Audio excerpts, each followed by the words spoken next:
Hello guys, আমি আজকে হালিমের রেসিপিটা আপনাদেরকে দেখাবো কিভাবে রাঁধুনি হালিমের মিক্সের এই প্যাকেটটা দিয়ে রেডিমেড হালিম মিক্সের যে প্যাকেটগুলো থাকে সেটা দিয়ে কিভাবে রেস্টুরেন্ট স্টাইলে হালিম আপনি তৈরি করবেন সেই ট্রিকগুলো আপনাদেরকে আজকে আমি দেখিয়ে দিব।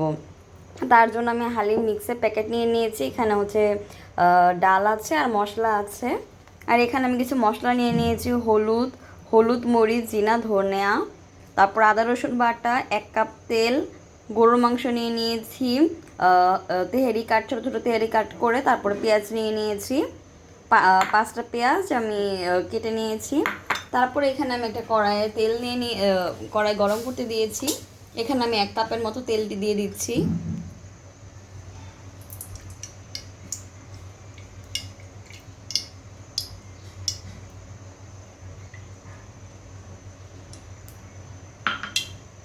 এর মধ্যে হচ্ছে এখানে আমি পেঁয়াজ কুচিটা দিয়ে দিচ্ছি। হালিমের যদি আপনারা পেঁয়াজটা একটু বেশি দেন সেক্ষেত্রে কিন্তু হালিমের টেস্টটা খুব ভালো হয়। আর রেস্টুরেন্ট স্টাইলে বানানোর জন্য আমার এই ট্রিক্সটি ফলো করে দেখবেন। আমি যেভাবে যেভাবে রান্না করছি অবশ্যই আপনাদের কাছে খুব আমার ট্রিকটি অবশ্যই ব্যবহার করে দেখতে পারেন। এখন আমি পেঁয়াজটাকে একটু লাল লাল করে ভেজে নিব, হালকা বাদামি করে ভেজে নেব।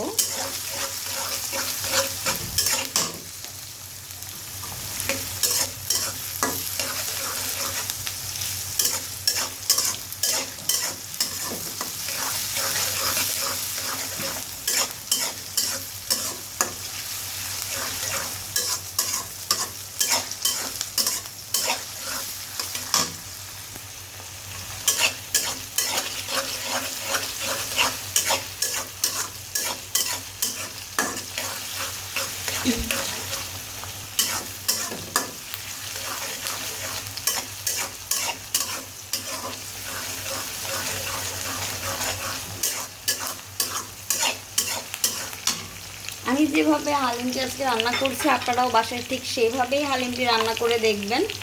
রান্নার টেস্টটা যদি সেম না হয়, মজা যদি না হয়, তাহলে আপনারা আমাকে এসে অবশ্যই কমেন্টে জানাবেন যে আপনাদের কাছে মজা লেগেছে, ভালো লেগেছে নাকি লাগেনি। আমি আর যেভাবে রান্না করছি সেই স্টিকটা যদি ফলো করে করেন তাহলে অবশ্যই রেস্টুরেন্ট স্টাইলের মতোই লাগবে, আর আপনাদের খেতেও তেমন অনেক মজা লাগবে, টেস্টও তেমন ভালো হবে।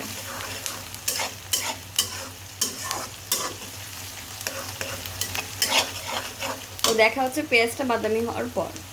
আমার বেরেস্তা অলরেডি রেডি হয়ে গিয়েছে। এখন হচ্ছে কি এর মধ্যে আমি মাংসগুলো দিয়ে দিচ্ছি।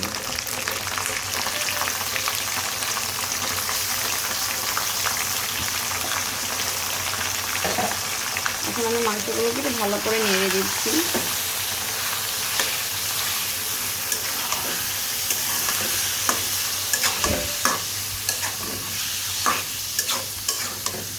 আর হালিম রান্না করতে হলে কিন্তু পেঁয়াজগুলোকে একটু লাল লাল করে নিতে হবে, তাহলেই কিন্তু হালিমের যে আসল যে টেস্টটা সে টেস্টটাও কিন্তু পাবেন।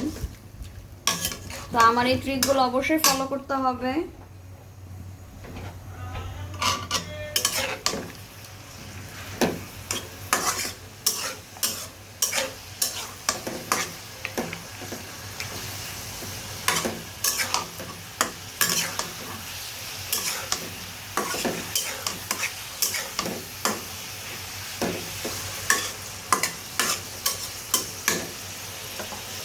এই পর্যায়ে হচ্ছে গিয়ে আমি হালিমের মিক্সচার যে মশলাটা সেটা দিয়ে দিচ্ছি।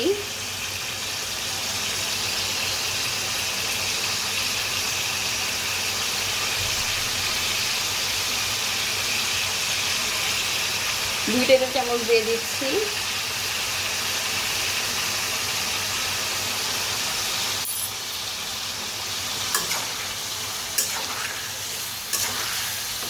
আপনারা রাঁধুনি বা যে কোনো হালিমের মশলার প্যাকেট যদি কিনেন সেই প্যাকেটের ভিতরে দেখবেন একটা ডাল থাকে, মিক্সড করা সবগুলো ডাল থাকে হালিমের জন্য, আর আরেকটার মধ্যে মশলা থাকে। সেই মশলাটাই আপনারা 2 চামচ দিতে পারেন।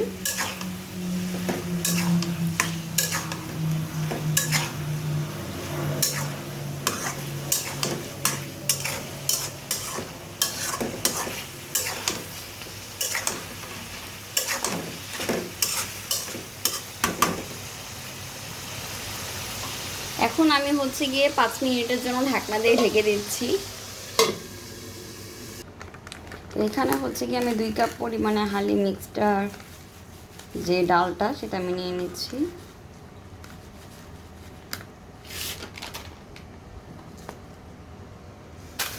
এক কাপ।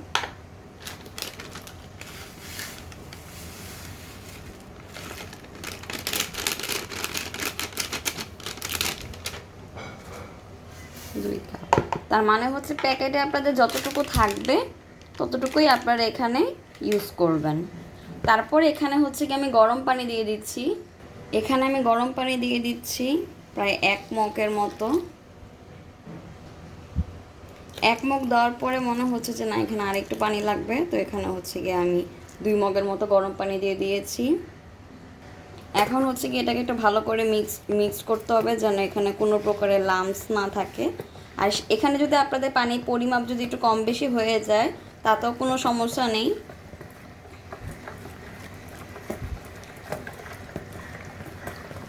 এটাকে ভালো করে মিক্সড করে নিতে হবে যেন এখানে কোনো প্রকারের যেন লাম্পস না থাকে। তো আমি ভালো করে মিক্স করে নিচ্ছি।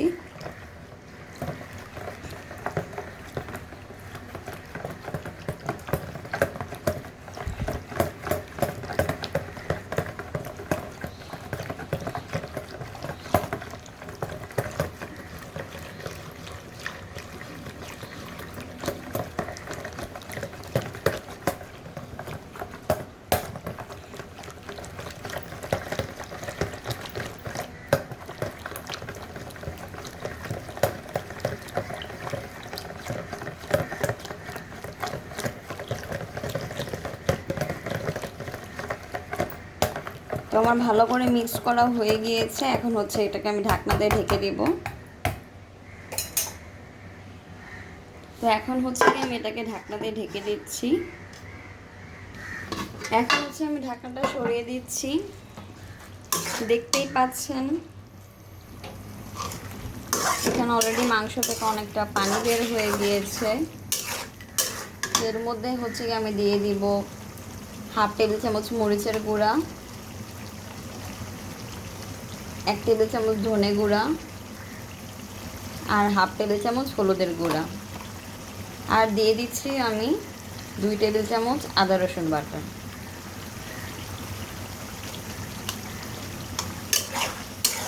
দিয়ে এগুলোকে আমি আবারও ভালো করে মিক্স করে নিচ্ছি।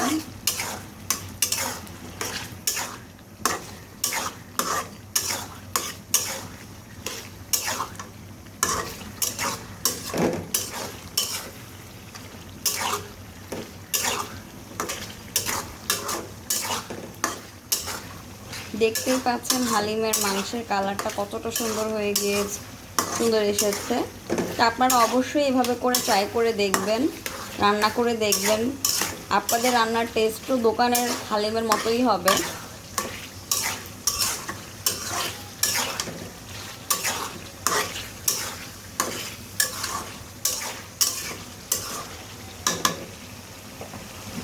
এখন হচ্ছে আমি ঢাকনা দিয়ে ঢেকে দিচ্ছি 5 মিনিটের জন্য। তো 5 মিনিট পরে আমি ঢাকনাটা সরিয়ে দিচ্ছি। আমি এখন আবার ভালো করে মাংসের এই মিক্সটা আমি নেড়ে দিচ্ছি।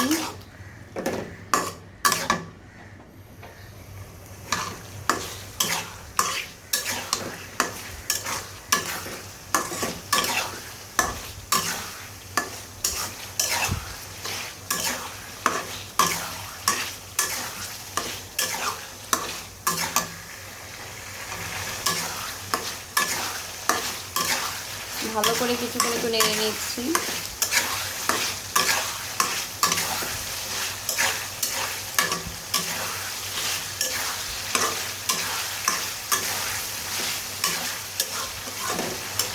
এই ক্ষেত্রে আমি গরম পানি দিয়ে দিচ্ছি 1 মগের মতো। আপনারাও হচ্ছে কি আপনাদের পরিমাণ মতো গরম পানি দিয়ে দিবেন।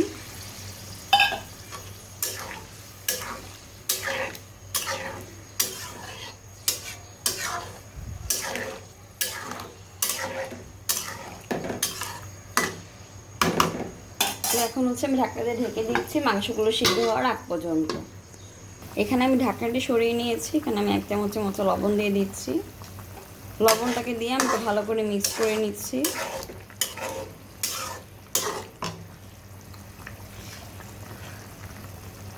আপনারা চাইলে এর থেকে বেশিও লবণ ইউজ করতে পারেন, কিন্তু আমার কাছে মনে হয়েছে 1 চামচ লবণই হয়ে যাবে, তার জন্য আমি 1 চামচ লবণই দিয়েছি। আপনাদের টেস্ট অনুযায়ী লবণটি ইউজ করতে পারেন।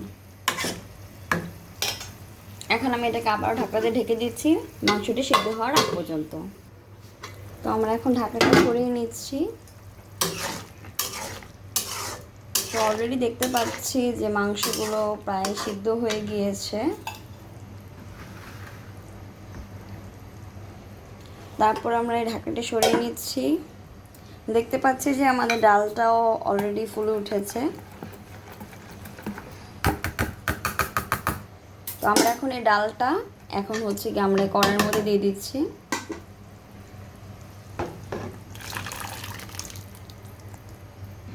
তো ডালটা ভালো করে দিয়ে নিয়েছি, এখন একটু ভালো করে নেড়ে নিচ্ছি।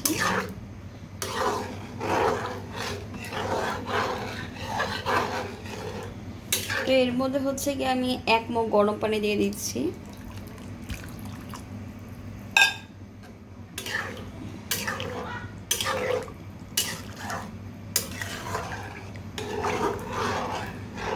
চালটা গলে যাওয়ার ডালগুলো গলে যাওয়ার আগ পর্যন্ত আমি হচ্ছে গিয়ে এটাকে ঢাকনা দিয়ে ঢেকে রাখবো প্রায় 30 মিনিটের মতো।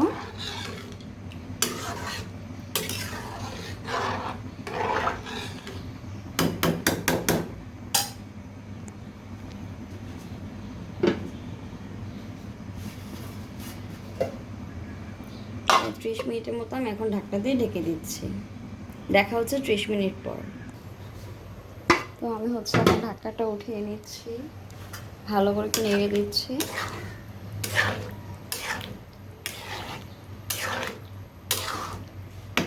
এই পর্যায়ে হচ্ছে কি আমি 3 টেবিল চামচ আটা আমি দিয়ে দিচ্ছি।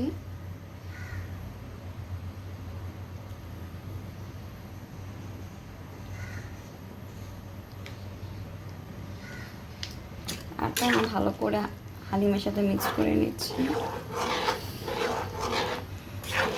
ভালো করে মিক্স করতে হবে যেন কোনো প্রকারের লাম্পস না থাকে। ভালো করে মিক্স করার পরে দেখা হচ্ছে। এই পর্যায়ে আমি লবণটা টেস্ট করে নিয়েছি, আমার কাছে মনে হচ্ছে আর একটু লবণ লাগবে, তার জন্য আমি আবার 1 চামচের মতো লবণ দিয়ে দিচ্ছি। আর আমার হচ্ছে গিয়ে লবণ হাতে মাপে দিতেই আমার সুবিধা হয়। আপনাদের কার কার কাছে লবণ হাতে দিলে সুবিধা হয়? আমার কাছে মনে হয় হাতে দিলেই মনে হয় যে আমি মাপটা কারেক্ট মতো বুঝতে পারি চামচের থেকে, তো এই জন্য আমি হাতেই দিলাম। তো এখন হচ্ছে কি আমি ভালো করে একটু মিক্সড করে নিব হালিমটাকে।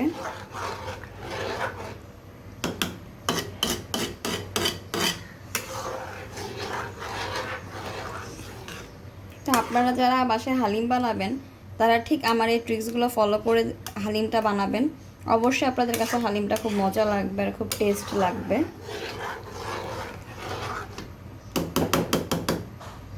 তো এখন হচ্ছে আমি ঢাকনা দিয়ে ঢেকে দিচ্ছি আবারও 10 থেকে 15 মিনিটের জন্য। তো আমি হালিম পরিবেশন করে নেওয়ার জন্য এখানে আমি বেরেস্তা করে নিয়েছি। এখানে আমি সালাদ কুচি করে নিয়েছি আর লেবু নিয়ে নিয়েছি 3টা। আর এই যে আমার হালিমটা প্রায় অনেক কমপ্লিট। আর 5 মিনিট পরে আমি চুলাটা অফ করে দিব। আর সবসময় হালিমটা যখন ডাল আর চালগুলো যখন দিবেন তখন সারাক্ষণ হালিমটাকে মিক্সডের উপরে রাখবেন, কারণ এটা আঠালো আঠালো একটা গ্রেভি হয়, সে কারণে নিচের তলায় লেগে যায়। সেক্ষেত্রে বারবার যদি নাড়তে থাকেন সেক্ষেত্রে আপনাদের জন্যই ভালো হবে, তলায় না লেগে যাবে না আর হালিমের টেস্টটাও নষ্ট হবে না। তো সবসময় নাড়ার উপরেই থাকবেন।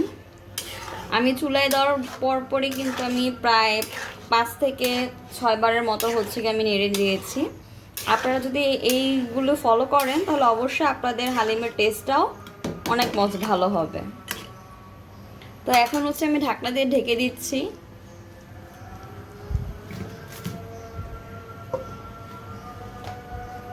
ধনেপাতাও ভালো করে আমি কুচি করে নিয়েছি। এইভাবে করে নিচ দিয়ে সবসময় নেড়ে দিতে হবে, যদি নিচে যেন কোনো প্রকারে লেগে না যায়। তো আমি তো বলেছি বারবার নাড়ার উপরে থাকতে হবে, আমি তো প্রায় অনেকবারই নাড়ি, তারপরও হালকা একটু লেগেই যায়। তো আপনারা যদি এরকম নাড়ার উপরেই থাকেন তাহলে বেশি একটা নিচে লাগবে না। আমি ভালো করে নেড়ে নিয়েছি। তো এই মোমেন্টে হচ্ছে কি আমি আবার যে হালিমের যে মশলাটা সেটা হচ্ছে আমি আবারও দিয়ে দিচ্ছি 1 চামচের মতো, দিয়ে আমি আবারও সেটাকে মিক্সড করে নিচ্ছি।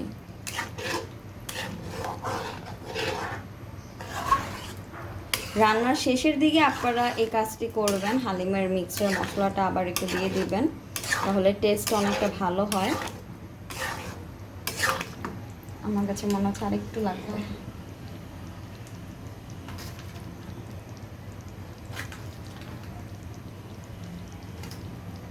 আর একটু দিয়ে দিলাম, প্রায় 2 চামচের মতো দিয়েছি। তাহলে টোটাল হচ্ছে কি আমরা এখানে হালিমের রাঁধুনি যে গুঁড়াটা মশলা, হালিমের মশলাটা আমি ইউজ করেছি প্রায় 4 টেবিল চামচের মতো। রান্নার শেষে দিয়েছি 2 চামচ, আর রান্নার শুরুতে দিয়েছিলাম 2 টেবিল চামচ।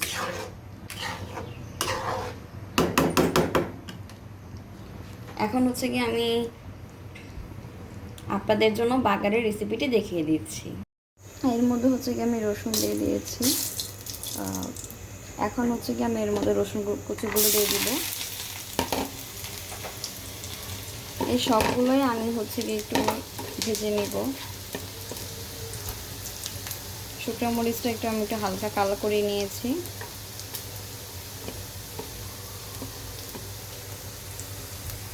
আপনারা যারা হচ্ছে গিয়ে এই রান্না করবেন তারা অবশ্যই আমার মতো এই পদ্ধতিটি অবশ্যই ফলো করবেন। আর এর মধ্যে আমি দিয়ে দিচ্ছি 1 টেবিল চামচের মতো সরষে।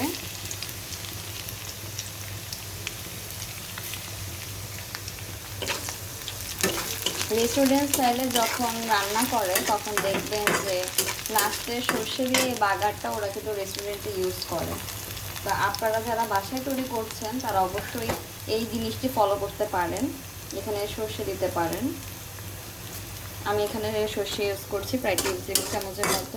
সরষে দিয়ে আমি এটাকে ভালো করে বাগার করে নিব। তা আপনারা এইভাবে করে ফলো করতে পারেন, আপনাদের কাছে মজা লাগবে। আর এটা কিন্তু রেস্টুরেন্ট রাঁধুনি গুঁড়া মশলা দিয়ে রান্না করেও, রাঁধুনি হালিমি মিক্সচার মশলা দিয়ে রান্না করেও কীভাবে করে এই রেস্টুরেন্টের টেস্টি পাবেন তা কিন্তু আমার এই রেসিপির মেন টেস্টটা আসবে কিন্তু এই ফোড়নটা থেকে। এই ফোড়নটা থেকে হচ্ছে মেন টেস্টটা আসবে। আপনারা যদি এইভাবে করে ইউজ করতে পারেন।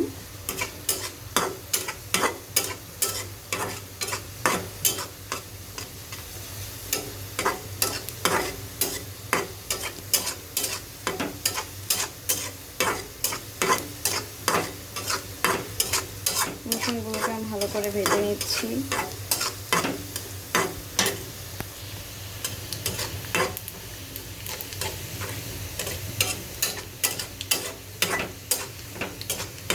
লাল লাল করে নিচ্ছি রসুনগুলোকে আমি। অলরেডি আমার রসুনগুলো ভাজা শেষ। আমি এখন হচ্ছে গিয়ে হালিমের মধ্যে দিয়ে দিচ্ছি। আমি হচ্ছে এটাকে ভালো করে মিক্সড করে নিচ্ছি। এই বাগারটার কারণে হচ্ছে গিয়ে এই হালিমের স্পেশাল যে টেস্টটা সেটা আসবে। অলরেডি আমার হালিমটি রেডি। এখন হচ্ছে হালিমটা আমি পরিবেশন করে দিচ্ছি। তো আমি এখন হচ্ছে এর মধ্যে একটু শসা দিয়ে দিচ্ছি। আসলে আমি শসা পছন্দ করি না, তো আমি আরেকটার মধ্যে শসা ইউজ করে নিচ্ছি।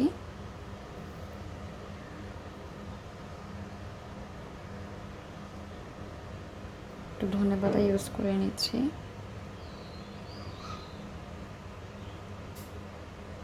আমারটাতে একটু ধনেপাতা ইউজ করে নিচ্ছি। আর একটু বেরেস্তা ইউজ করে নিচ্ছি।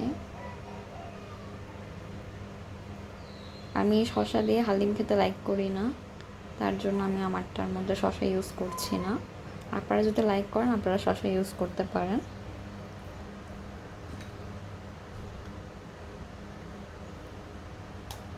ভালো করে বেরেস্তা দিয়ে দিয়েছি। এখন হচ্ছে গিয়ে লেবু আমি এখানে দিয়ে দিচ্ছি। খাবার সময় হচ্ছে লেবুটা উপরে দিয়ে নেব। দুইটার মধ্যে দুটো লেবু নিয়ে নিয়েছি। তো আপনারা চাইলে এইভাবে করে হালিম বানিয়ে টেস্ট করে দেখতে পারেন, অবশ্যই আপনাদের কাছে ভালো লাগবে। তো যদি ভিডিওটি ভালো লেগে থাকে তাহলে অবশ্যই লাইক করবেন, কমেন্ট করবেন আর সাবস্ক্রাইব করবেন, পাশের বেল আইকনটি ক্লিক করে দেবেন। আর তার সাথে আমি এখানে হালকা করে আমি যে হালিমের যে মশলাটা সেটা হচ্ছে হালকা করে একটু ছিটিয়ে দিয়ে দিচ্ছি। যদি ভিডিওটা ভালো লাগে তাহলে অবশ্যই লাইক করবেন, কমেন্ট করবেন আর সাবস্ক্রাইব করবেন, অ্যান্ড পাশের বেল আইকনটি ক্লিক করে দেবেন যেন আমার যে কোনো নোটিফিকেশন আপনার কাছে চলে যেতে পারে। আজকের মতো এই পর্যন্ত, সবাই ভালো থাকুন, সুস্থ থাকুন, সি ইউ। আর অবশ্যই হালিমের রেসিপিটি ট্রাই করে দেখবেন, আপনাদের কাছে অনেক মজা লাগবে। আর কমেন্ট করে জানাবেন যে রান্না করে খেয়ে আপনাদের কাছে কেমন লেগেছে হালিমের রেসিপিটি। অবশ্যই আমাকে কমেন্ট করে জানাতে ভুলবেন না। Tata, bye bye, see you.